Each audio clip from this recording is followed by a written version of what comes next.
you love to play. Oh, you love to play. Don't your comments won't relay. Sign this on my page for you. Oh my God, he changed. Young life, I can't see back karma. I just need some brains so I could keep myself in order.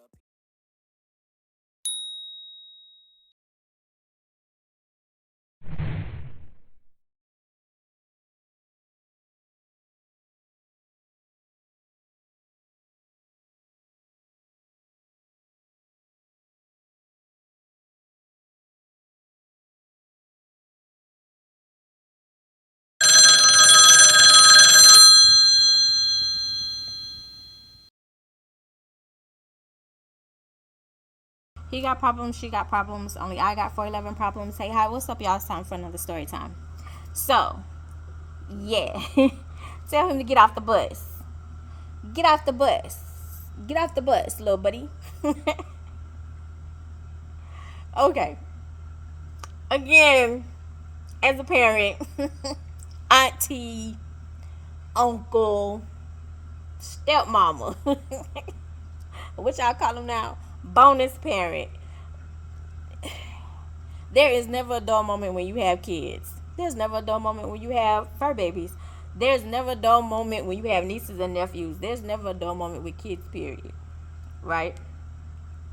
So, this particular time, I don't think I was working. I think I was still pulling unemployment at the time. And it was close to school being out / summertime or like springtime arena in that area. And so the kids, like the way the bus stop is set up,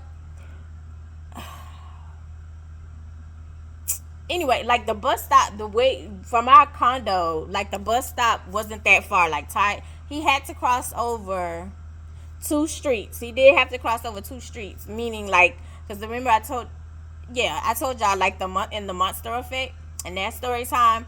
I told you how like our streets, it had two streets, and it was like one was going specifically for incoming traffic and one was for outgoing traffic. So he had to cross over two streets. He had to pay attention to get to the bus stop, because the bus stop was the bus stop for public transportation and the bus stop for school. Where the bus was stopped there in that neighborhood, because it was so many like condo areas and then also apartment complexes across the street. Like the kids getting on the school bus took a little minute, if that made sense. And then they also had like a different stop to help like kind of combat the time of how many kids it took to get on the bus. So like for our community, for our complex, like they got on the bus on the left side, and then for the complexes across the street from us, they got on the bus, like their bus stop was on the right side, so the bus would go around. Even though like their apartments was right there, the bus would go around and they had to catch the bus like on the opposite side of the street. I don't know, it was something public transportation came up with. It seemed to work, I guess. Whatever. So this one particular day, you know, you kind of pay attention. Well, I was always paying attention, looking out the window anyway, because I'm paying attention to my surroundings. But I also kind of pay attention to, like, I knew around the time that the bus would come, so I'm paying attention to see what my kid is doing, and you know, bring your little crazy tail home, because I'm home now. Before, you know, you would just get off the bus and come in the house, lock the door, don't answer the phone, don't open my door. Your food was in the microwave, or if you wanted to make you like a hot dog or some noodles or whatever, you knew how to do that. Because at this time in the condo, Ty's 11. So when we first moved in the condo, yeah, he's like 11. So he's like 11 or 12 around this instance. I think more of 11. Somewhere in there. But yeah, so we're kind of flowing like in that area. Like, so it's like I'm not paying for after school care. Truth be told, I can't afford after school care. And you're old enough, like you get out of school at like 2:30. I think it was like 2:30.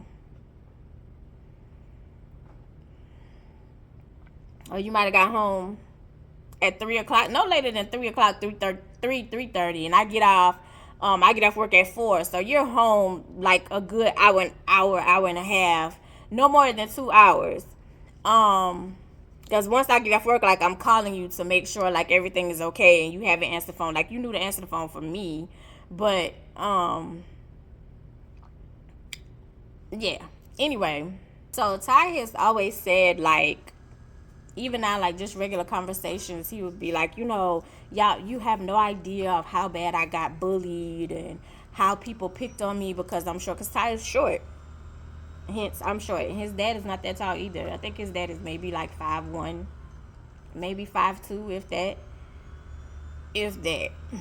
But, so Ty is short, and he was like, I get bullied all the time. And I was like, I do. I understand, because I would be tried all the time. Like, I'm still tried because I'm short. So even if I'm in like public places, for instance, when I went to a football event, when I go to Florida, Georgia, because it's on my channel. When I go to Florida, Georgia, like, when we go to different parties, the last time that I went, and we went to visit, we went to a tailgate, more like an in-house party instead of tailgate. We went to an in-house party, and like, I'm being introduced to, different people, and of course everybody is hovering over me, like, everybody's taller than me because I'm short. And so one of the dudes, it's like, you're literally like in my personal space, like, and I'm used to it. So I have to tell people, like, get out of my personal space, like, back up. And people try to intimidate because you're hovering over. It's like, I'm hovering over you, and it was like, yeah, and I'm closer to your stomach and other parts to punch you out. And then they kind of hover, and they kind of look at me crazy, because it's like, it's cool for you to hover over me and invade my personal space, but when I come into defense to tell you to back up, because I'm gonna tell you to back up nicely the first time, it's like, hey, can you back up, like, you're in my personal space. If I have to keep telling you that, and then you try to intimidate me after telling you that, like, it becomes a problem. And then when I give you a solution of how I'm gonna move you because you're not moving, then I'm looked at as crazy. It's weird. Anyway, but I'm telling him, like, I can relate. Like, I know, like, all the time, like, people would be like, oh, you're so short, you're so little, you're so cute.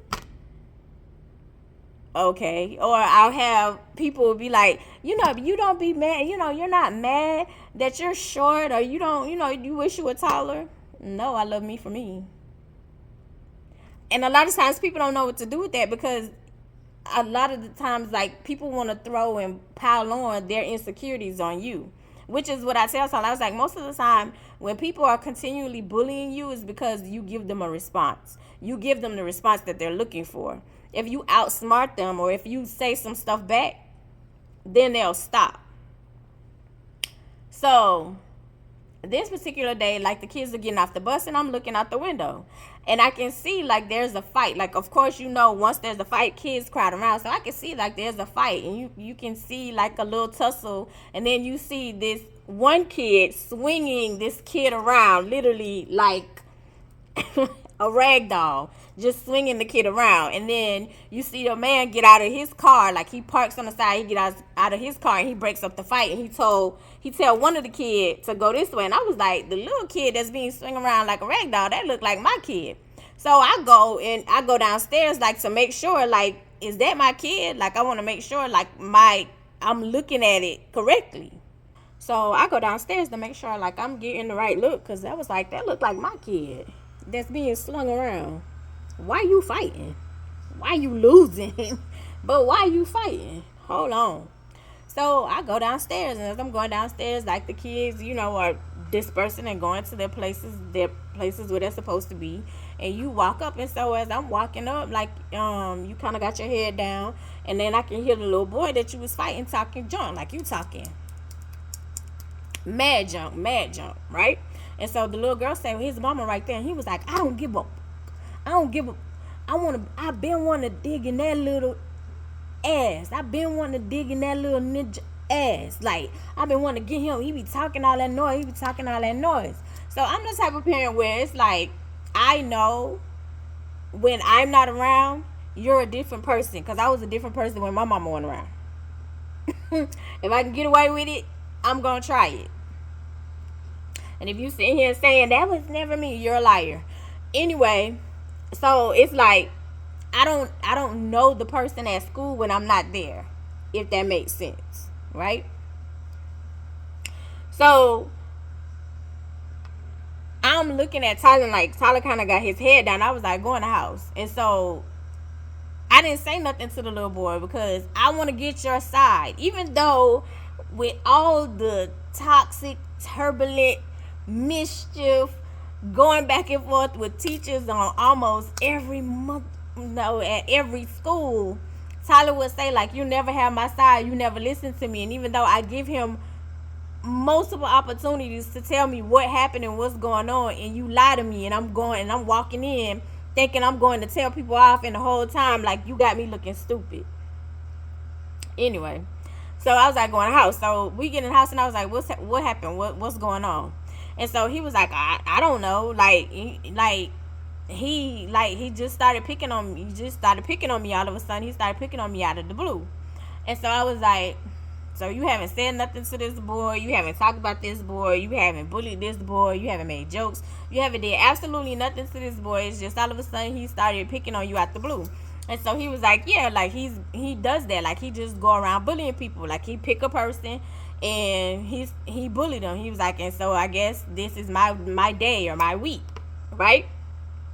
So again, I've had that happen to me in school. So I believe you. Like, I don't believe like you maliciously with any malicious intent went after this boy. I believe like you just a bully, and because he's short and because he's, small frame, you feel like you can just take over him. Like you can just do whatever, right?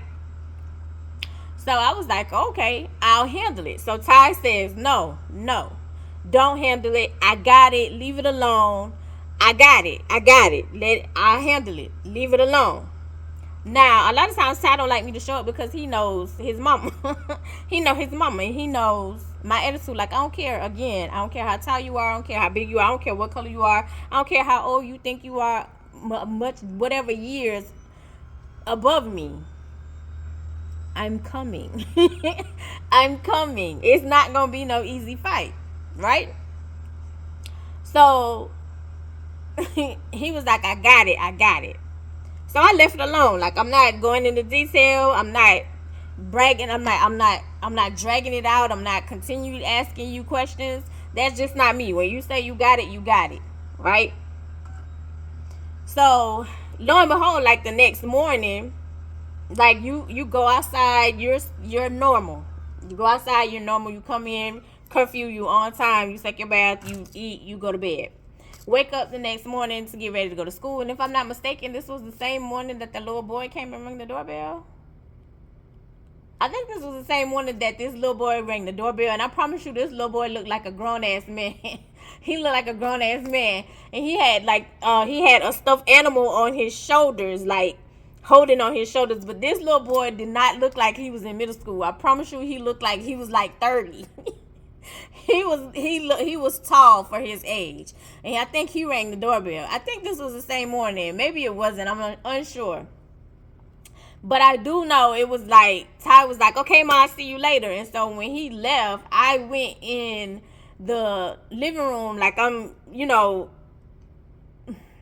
retracing his steps to make sure you did everything you're supposed to do, because Tyler is like one track mind, so to speak. It's like when something comes up, like let's say you're cooking noodles and you're watching TV at the same time, you can't multitask. So if it's something on TV that's got your attention, whatever is cooking in the kitchen is done for.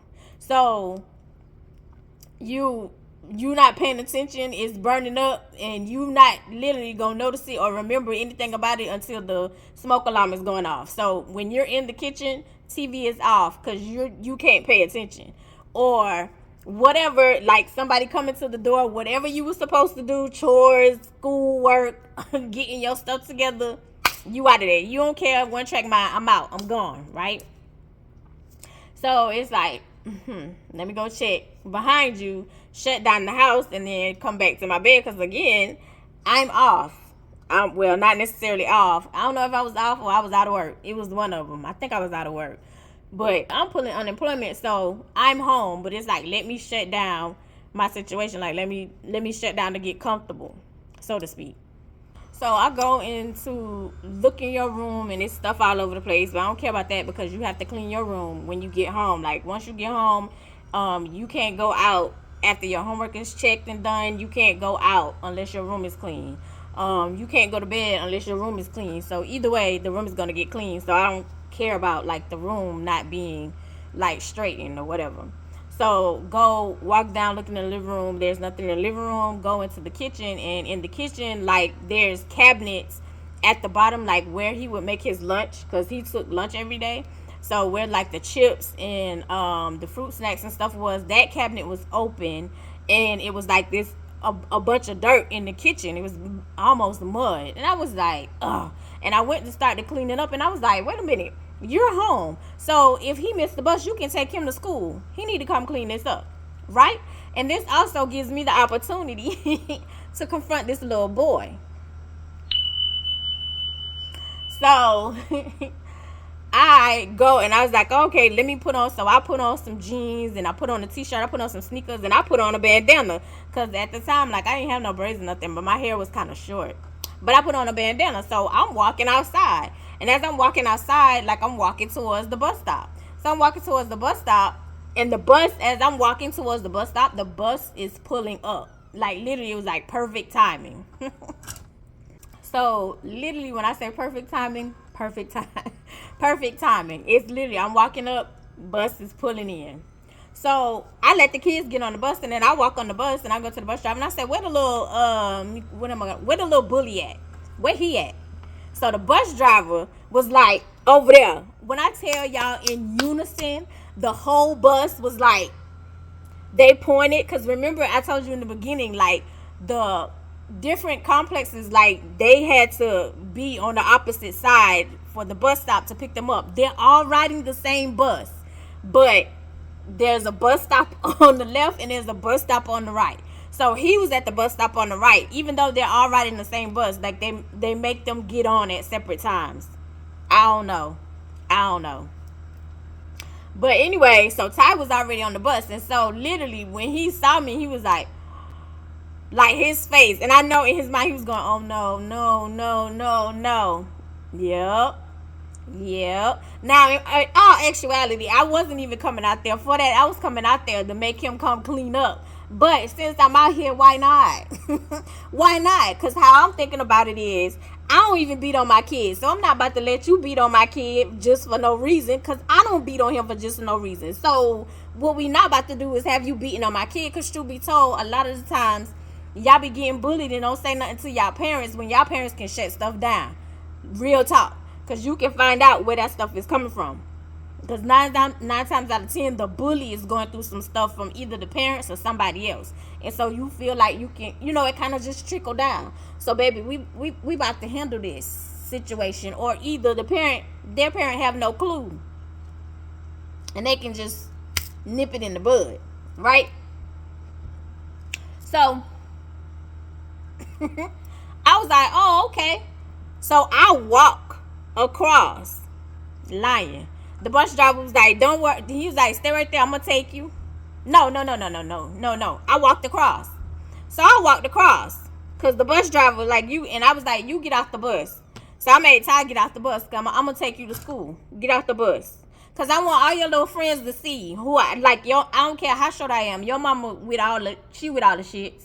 So come with it. Get off the bus. So Ty getting off the bus, and he kind of got his head down.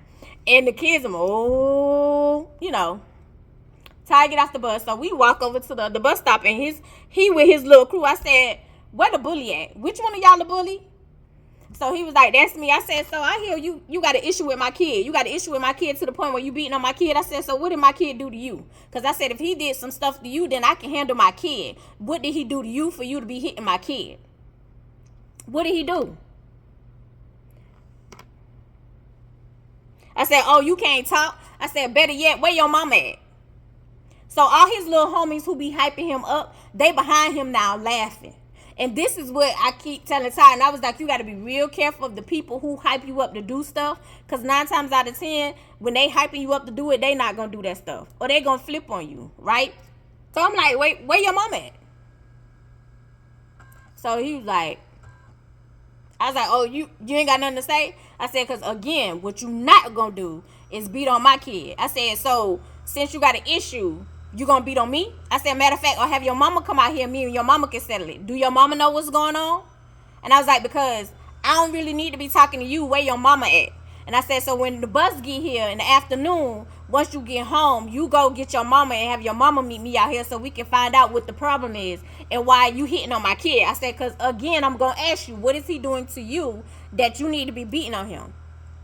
And so again, the peanut gallery around him laughing and talking. I said, and see all the little friends who was hyping you up yesterday while you was swinging him around, they laughing at you now, huh?